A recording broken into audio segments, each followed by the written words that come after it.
સુરતની આખી સુરત જ પહેલા વરસાદમાં જ બદલાઈ ગઈ છે। પ્રી મોન્સૂનની જે મોટા મોટા દાવા કરવામાં આવે છે તેને ક્યાંક આ વરસાદ ખોટો પાડતો હોય તેવા દ્રશ્યો સામે આવ્યા છે। ચેતન, જી કહી શકાય કે સ્માર્ટ સિટી સુરતની હાલમાં જે સુરત છે તે બદલાઈ ગઈ છે। આપ આ સીધા દ્રશ્યો જોઈ રહ્યા છો સુરત ઉધના નવસારી રોડ ઉપરની કે આ મહત્વનો રોડ છે। સુરત અને જે ઉધનાના ઔદ્યોગિક વિસ્તારો છે તેને જોડતો અને નવસારીને જોડતો જે આ મહત્વનો જે રોડ છે ત્યાં જે આ ગુરુદ્વારા આવ્યું છે, ગુરુદ્વારા પાસે હાલમાં પાણી ભરાઈ ગયું છે, જળ ભરાવની સ્થિતિ સર્જાઈ છે। સીધા દ્રશ્યોમાં જોઈ શકાય છે કે જે મોપેડ છે તેમના ટાયર ડૂબી જાય તેટલું પાણી છે અને મોટરસાયકલ છે તેમના પણ અડધું ટાયર ડૂબી જાય તેટલું પાણી છે, કારના પણ ટાયર ડૂબી જાય તેટલું પાણી છે। આમ કહી શકાય કે પ્રથમ વરસાદમાં જ એક તરફ ચોમાસાની શરૂઆત થઈ છે ત્યારે પ્રી મોન્સૂનની જે કામગીરી છે તેની પોલ ખુલી છે। એસએમસીના અધિકારીઓ એસી કેબિનમાં બેસી અને કરોડો રૂપિયાનું બજેટ બનાવતા હોય છે। પ્રી મોન્સૂન કામગીરીને નામે કરોડો રૂપિયાનો ખર્ચ કરવામાં આવે છે। સ્ટ્રોમ ડ્રેનેજ વોટર લાઈનો સાફ કરવામાં આવે છે, ખાડીની સાફ સફાઈ કરવામાં આવે છે, પરંતુ તેની કોઈ અસર હાલમાં જમીની સ્તરે નથી દેખાઈ રહી છે। પ્રથમ વરસાદમાં પાણી ભરાતા જોઈ શકાય છે કે એસએમસીના કર્મચારીઓ દ્વારા સ્ટ્રોમ વોટર ડ્રેનેજ લાઈન છે તેમનું ઢાંકણ ખોલવામાં આવ્યું છે અને તેમાં પાણી જઈ રહ્યું છે, પરંતુ જેટલા પ્રમાણમાં પાણી જવું જોઈએ તેટલું નથી જઈ રહ્યું। પાણીનો ફ્લો ઓછો જવાને કારણે રસ્તા પર જળ ભરાવની સ્થિતિ સર્જાઈ છે અને પ્રથમ વરસાદે નાગરિકોએ હાલાકીનો સામનો કરવો પડી રહ્યો છે। આમ કહી શકાય કે કરોડો રૂપિયાનું બજેટ હોવા છતાં એસએમસી દ્વારા લોકોની જે સુખાકારી છે તે માટે આ જળ ભરાવની સ્થિતિમાં ક્યારે સુધારો આવશે તે પણ જોવું રહ્યું છે। ચોક્કસથી ચેતન, જે રીતે વિપક્ષે પણ તેને લઈ અને સવાલો ઉઠાવ્યા છે, સાથે જ જે પાલિકાના જે પદાધિકારીઓ છે મોટા મોટા દાવા કરે છે કે પ્રી મોન્સૂનની કામગીરી શું માત્ર ફોટા પડાવવા માટે કરે છે, અને સાથે જ ત્યાંથી જે લોકો પસાર થઈ રહ્યા છે તેમની સાથે પણ વાત કરવાનો પ્રયાસ કરશો। ચેતન, જી હાલમાં પીક અવર્સ છે, સવારનો ટાઈમ છે, અનેક નોકરિયાતો પોતાના કામ ધંધે જતા હોય છે। હું અહીં આગળ દેખાડવા માંગીશ કે જે પ્રી મોન્સૂન કામગીરીના દાવાઓ વચ્ચે એક જે ખાડો છે તેમાં ટ્રક ફસાઈ ગઈ છે। હું આગળના આ દ્રશ્યો દેખાડવા માંગીશ કે પ્રથમ વરસાદે જ ક્યાંક ને ક્યાંક જે ડ્રેનેજના સ્ટ્રોમ વોટર ડ્રેનેજના જે ઢાંકણો હોય છે તેમની હલકી ગુણવત્તાને કારણે હાલમાં જે આ ટ્રક ફસાઈ ગઈ છે જોઈ શકાય। આ ટ્રક ફસાવાને કારણે રસ્તા પર ટ્રાફિક જામના દ્રશ્યો સર્જાયા છે અને બીજું સૌથી મહત્વની વાત એ છે કે સુરત મહાનગરપાલિકાની જ ટ્રક ફસાઈ ગઈ છે। આ ટ્રક ઉપર આગળ સુરત મહાનગરપાલિકાનું નામ પણ લખવામાં આવ્યું છે અને આ ટ્રક છે તેનું જે પાછળનું ટાયર છે તે ભૂવો પડી ગયો હોવાને કારણે ફસાઈ ગયું લાગે છે અને ટ્રાફિક જામના પણ દ્રશ્યો સર્જાયા છે। પીક અવર્સ દરમિયાન મોટી સંખ્યામાં લોકો ઇન્ડસ્ટ્રીયલ વિસ્તારોમાં પોતાની રોજગારી અને નોકરી ધંધે જતા હોય છે, જ્યારે આજે પ્રી મોન્સૂન કામગીરી કરવા માટે આવેલો ટ્રક જ જો ફસાઈ જતો હોય તો ચોક્કસથી સુરત મહાનગરપાલિકાની જે કામગીરી છે તેની પર સવાલો ઉભા થઈ રહ્યા છે। અહીંથી જોઈ શકાય છે કે આ જે ટ્રકનું ટાયર છે તે સંપૂર્ણ ભૂવામાં બેસી ગયું છે અને હાલમાં આ જે ટ્રક છે તેમાં પ્રી મોન્સૂન કામગીરી કરવા માટેની જે કપચી છે, મટીરિયલ છે તે ભરવામાં આવ્યું છે અને આ જે ટ્રક છે તે આ મટીરિયલ ભરી અને જ્યાં રસ્તાના ખાડા હોય ત્યાં જવા માટે નીકળ્યું હતું, પરંતુ એ ટ્રક ખાડા પૂરવાને બદલે પોતે જ આ ખાડામાં ફસાઈ ગયું છે। આપણે અહીં ટ્રકના ડ્રાઈવર છે તેમની સાથે વાત કરવાનો પ્રયત્ન કરીશું। આ ક્યાં પ્રી મોન્સૂન કામગીરી માટે જતું હતું? કામગીરી ખાડા પૂરવા માટે આવ્યા છે અમે। ખાડો પૂરવામાં ગાડી બેસી ગઈ ડાયરેક્ટ। આ ખાડો પૂરવા આવ્યા અમે, ખબર પડી ખાડો છે તો ખાડો પૂરવા આવ્યા તો બેસી ગઈ ગાડી ડાયરેક્ટ। આ ખાડો પાણીને કારણે દેખાણો નહોતો? આ ખાડો પાણીને કારણે નહીં દેખાયો, ખાડો એટલે બેસી ગઈ ગાડી, ઉભરાઈ ગયું બધું। કયા કયા વિસ્તારોમાં હાલમાં આ જે પ્રી મોન્સૂન કામગીરી તમે કરીને આવ્યા? દરવાજાથી અહીંયા સુધી દક્ષેશ્વર જતા હતા, અહીંયા ખાડો દેખાય એટલે ડીએસપી લખવા ઉભી રહ્યા। જી, આ રસ્તા પર તેઓ ખાડો પૂરવા આવ્યા હતા, પરંતુ જે ખાડો પૂરવા એસએમસી નું વાહન આવ્યું હતું તે ખુદ ખાડામાં ફસાઈ ગયું છે.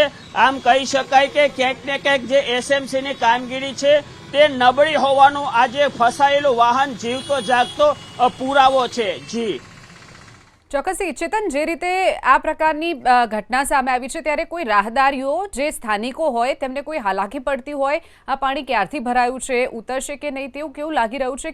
કેટલા સમયથી રાતથી વરસાદ શરૂ થયો હતો? સ્થાનિકોનું શું કહેવું છે? જી, અમદાવાદ ખાસ કરીને માફ કરજો, સુરતમાં ગત રાતથી વરસાદ વરસી રહ્યો છે. કેટલાક વિસ્તારમાં મુશળધાર, ક્યારેક કેટલાક વિસ્તારમાં ઓછો વરસાદ વરસી રહ્યો છે. ત્યારે આ જે કામગીરી છે તેને કારણે ટ્રાફિક જામની સ્થિતિ સર્જાઈ છે. આપણે અહીં જે વાહન ચાલકો છે તેમની સાથે પણ વાત કરવાનો પ્રયત્ન કરીશું, કારણ કે વહેલી સવારે જ્યારે જે વાહન ચાલકો નીકળ્યા હતા ત્યારે વરસાદને કારણે કેટલાક વાહનો બંધ પડી ગયા હતા અને તેમણે મુશ્કેલીનો સામનો કરવો પડી રહ્યો હતો. ત્યારે આપણે કેટલાક જે વાહન ચાલકો છે તેમની સાથે વાત કરવાનો પ્રયત્ન કરીશું. પ્રી મોન્સૂન કામગીરીના દાવા કરવામાં આવે છે, ત્યારે આ જે ટ્રક છે, કોર્પોરેશનનો ટ્રક છે, તે ખુદ ફસાઈ ગયો છે અને વરસાદમાં તમને કેવી કેવી મુશ્કેલીઓ પડી રહી છે? બહુ તકલીફ પડી રહી છે વરસાદમાં, કારણ કે આ લોકો પ્રી પ્લાનિંગ કઈ કરીને ચાલતા જ નથી. આ લોકો વરસાદના લીધે કે મોન્સૂન આવવાનું છે, મોન્સૂનની આગાહી હતી, તે છતાં કોઈ જાતનું પ્રી પ્લાનિંગ નથી, કોઈ જાતનું નથી. આજે આ લોકોની ગાડી ફસાઈ ગઈ છે, તો અમારા જવાનું તો શું હાલ થાય? જી, આપણી સાથે અન્ય એક વાહન ચાલક છે. હાલમાં જે પ્રી મોન્સૂન કામગીરી કરવા આવેલું આ વાહન ખુદ ફસાઈ ગયું છે. પહેલો વરસાદ છે, તમને શું શું મુશ્કેલી પડી? હજુ તો કઈ નથી પડી, પણ આગળ વરસાદ વધારે આવશે તો એવી રીતે થશે તો નહીં મજા આવે. જી, આપણી સાથે અન્ય કેટલાક વાહન ચાલક છે, આપણે તેમની સાથે પણ વાત કરવાનો પ્રયત્ન કરીશું, તેમને રોકવાનો પણ પ્રયત્ન કરીશું. આ પ્રથમ વરસાદ છે. એક તરફ પ્રી મોન્સૂન કામગીરીના દાવા કરવામાં આવે, આ કોર્પોરેશનની ટ્રક જ ફસાઈ ગઈ. તમને શું શું મુશ્કેલીઓ પડી? કાકા, હવે અત્યારે તો જઈ છું ઓફિસ. હવે ઓફિસ જવામાં નીકળ્યો છું કલાકથી. હવે આ જે પાણીમાં રસ્તામાં પાણી ભરાણું છે, પછી ઓફિસ પહોંચવું રોજનું હવે તો બહુ મુશ્કેલ થાય છે. આ કંઈક રસ્તામાં ભરાણી છે, ટ્રક જે જ્યું છે, એમાં કેટલી મુશ્કેલ છે. બધા ઓફિસ જાય છે, વર્કરો કામે જાય છે, તો કંઈક આનું સારું કરે તો સારું. રસ્તાની હાલત જુઓ તમે, રસ્તો કંઈક સારો કરે સરકાર તો કંઈક અમારા માટે, પબ્લિક માટે સારું થાય. બીજું વરસાદને કારણે તમને કેટલું મોડું થયું? મોડું તે મેં આપણે હીરાબાગ થી નીકળ્યો છું તો આવતો કંઈક 1.5 કલાક જેવું થયું.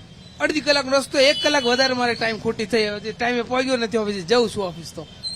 જી, આ જે ટ્રક છે તે રસ્તા પર ફસાઈ જવાને કારણે ટ્રાફિક જામના પણ દ્રશ્યો સર્જાયા છે અને ક્યાંક ને ક્યાંક સુરતના જે નાગરિકો છે તેમના નારાજગી પણ જોવા મળી રહી છે. આ જે નાગરિકો છે તેમના ટેક્સના પૈસાથી જે આયોજનો થાય છે તેમાં નાગરિકોની સુખાકારી માટે અને આગામી દિવસોમાં વરસાદમાં નાગરિકોને વધુ હાલાકી ન ભોગવવી પડે તે માટે એસએમસી પ્રશાસન દ્વારા શું કામગીરી કરવામાં આવે તે પણ જોવું રહ્યું. જી ચેતન, જે રીતે નાગરિકોના કરોડોના રૂપિયા ટેક્સના પૈસા અને સાથે જ જે પ્રી મોન્સૂનની મોટી મોટી વાતો કરે છે, ત્યારે ક્યાં ગયા સુરતના મેયર, સ્ટેન્ડિંગ કમિટીના ચેરમેન જે મોટી મોટી દાવા કરે છે કે પ્રી મોન્સૂનની કામગીરી થઈ ગઈ, પ્રી મોન્સૂનની જે બેઠકો મળે છે, એટલે શું માત્ર ફોટા પડાવવા માટે બધા ભેગા થાય છે? ચોક્કસથી કહી શકાય કે માત્ર જે નેતાઓ હોય છે તે એકત્ર થાય ત્યારે માત્ર ફોટો સેશન બની રહેતું હોય છે, કારણ કે જે આ ઉધના અને નવસારીને જોડતો રોડ છે તે રોડ પર આજથી પાણી નથી ભરાતું. આ જળ ભરાવની સ્થિતિની વર્ષો જૂની સમસ્યા છે અને દર વર્ષે સ્થાનિક કોર્પોરેટર હોય છે તે પાણી ભરાવાને લઈને અહીં રજૂઆતો કરતા હોય છે, પરંતુ એક તરફ આજે જે મહાનગરપાલિકાની 12 કમિટી છે તેની નિમણૂકો છે, જેને લઈને નેતાઓ પણ ક્યાંક ને ક્યાંક પોતાના માણસોને કમિટીમાં ગોઠવવા માટે લોબિંગ કરી રહ્યા છે, જ્યારે ભલામણો કરી રહ્યા છે. જ્યારે બીજી તરફ સુરત શહેરની જે જનતા છે તે ભગવાન ભરોસે હોય તેવું લાગી રહ્યું છે, કારણ કે જે પ્રમાણે હાલમાં પ્રી મોન્સૂનની જે કામગીરી છે તેને લઈને જે પ્રમાણે પ્રથમ વરસાદે જ જળ ભરાવની સ્થિતિ સર્જાઈ છે અને પ્રથમ વરસાદે જ જે પાલિકાની પોલ ખુલી છે, પાલિકાની ખુદની જે વાહન, જે બિલ્ડિંગ મટીરિયલ અને રસ્તાનું જે મટીરિયલ લઈ અને પ્રી મોન્સૂન કામગીરી કરવા માટે જતું હતું તે પોતે જ અહીં ફસાઈ ગયું છે, તે પોતે જ ખાડામાં ફસાઈ ગયું છે, જેથી કહી શકાય કે કોર્પોરેશનમાં જે હાલમાં ચૂંટાયેલા જે પ્રતિનિધિઓ છે, ડેપ્યુટી મેયર, મેયર, શાસક પક્ષના નેતા સહિતના સ્ટેન્ડિંગ ચેરમેન સહિતના જેમની કામગીરી અને અધિકારીઓની જે કામગીરી છે તેની પર ક્યાંક ને ક્યાંક સવાલ ઉભા થઈ રહ્યા છે, કારણ કે અહીં પાછળ જોઈ શકાય છે લાંબો ટ્રાફિક જામ સર્જાયો છે. આ જળ ભરાવ અને આ જે વાહન ફસાઈ ગયું છે, આ વાહન બેઝિકલી સર્વિસ રોડ પર ફસાઈ ગયું છે, જેથી આગળ જતા વાહનોને મુશ્કેલ પડી રહી છે. એક તરફ વાહન ફસાયું છે અને બીજી તરફ જે જળ ભરાવની સ્થિતિ છે, જેને કારણે સામાન્ય નાગરિકોએ હાલમાં હાલાકીનો સામનો કરવો પડી રહ્યો છે. જી ચોક્કસથી ચેતન, જોડાવા બદલ અને માહિતી બદલ આપનો આભાર. તો સુરતના જે દ્રશ્યો આપ જોઈ રહ્યા છો, સુરત ઉધનાના આ દ્રશ્યો છે, જ્યાં પહેલા વરસાદમાં જ આ પ્રકારના દ્રશ્યો સામે આવ્યા છે. માત્ર 2.5 ઇંચ વરસાદ ખાબક્યો અને આખું જ સુરત પાણી પાણી થઈ ગયું છે. તો વહેલી સવારે જે લોકો અત્યારે નોકરી પર જતા હોય, નોકરિયાત વર્ગને અત્યારે હાલાકી વેઠવાનો વારો આવ્યો છે. તો એસએમસીના પાપે સ્થાનિકોને હાલાકી વેઠવાનો વારો સુરતમાં આવ્યો છે.